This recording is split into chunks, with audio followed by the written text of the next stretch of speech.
Atensyon sa mga miyembro sa Social Security System kun SSS. Matud sa tagdumala sa SSS, pwede nga patas-an nila ang pensyon sa ilang mga miyembro karong tuiga hangtod sunod tuig nga walay pagsaka sa kontribusyon.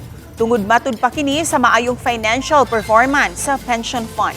Dili mamiligro ang pondo sa SSS tungod sa kita sa ahensya. Humandi patuman ang rate hike ni atong January 2025. Magpadayon karong September ug sa tuig 2027 ang 10% annual pension increase sa mga retirado ug adunay sakit. Gibida usab sa SSS ang sobra sa 1 trillion piso reserve fund sa ahensya sa tuig 2025 nga matud pa historic high. Pinakadako usab sa history ang net income sa ahensya ni atong miaging tuig nga miabot sa hapit 143 billion pesos. Tungod niini, pwedeng mopatigayon og bagong programa sama sa microloan programs nga planong ipatuman sa second quarter karong tuiga.